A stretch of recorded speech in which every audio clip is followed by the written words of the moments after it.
Selamat siang Yang Mulia Majelis Hakim.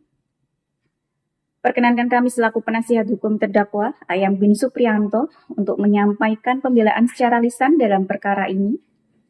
Kami hadir berdasarkan surat kuasa khusus yang telah kami serahkan dan tercatat dalam berkas perkara.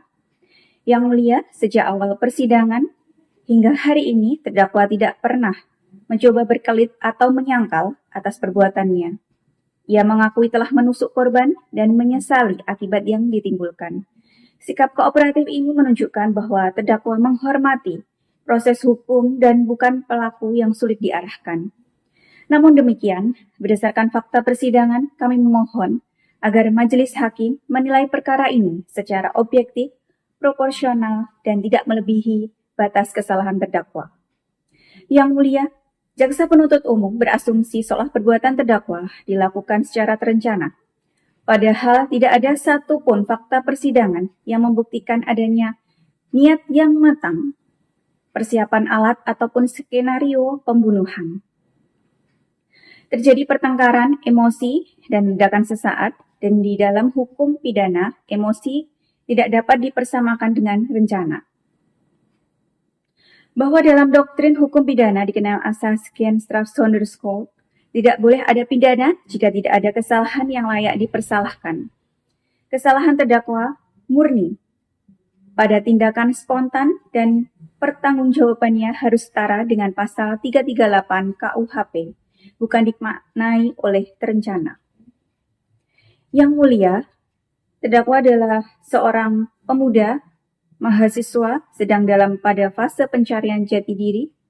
Ia bukan residivis, tidak pernah membuat masalah hukum, dan justru berasal dari keluarga sederhana yang berharap ia dapat menyelesaikan studinya.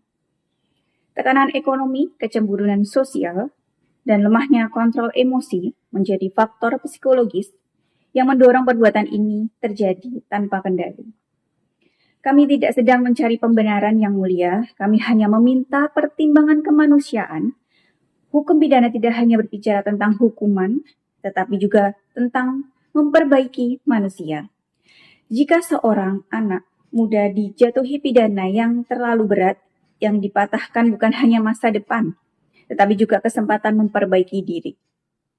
Yang Mulia, terdakwa menyesal secara tulus.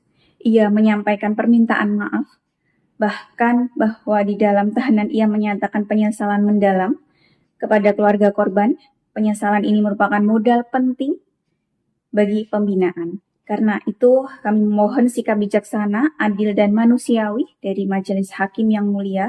Berikanlah hukuman yang proporsional, bukan hukuman yang mematikan masa depan.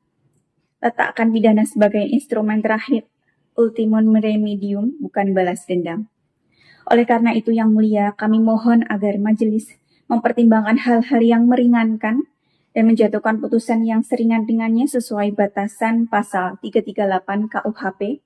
Kami yakin majelis hakim akan menggunakan nurani dalam memutus, karena keadilan tidak diukur dari beratnya hukuman, tetapi dari keseimbangan antara kesalahan, kemanusiaan, dan masa depan. Demikian Yang Mulia, kami ucapkan terima kasih atas perhatian majelis hakim.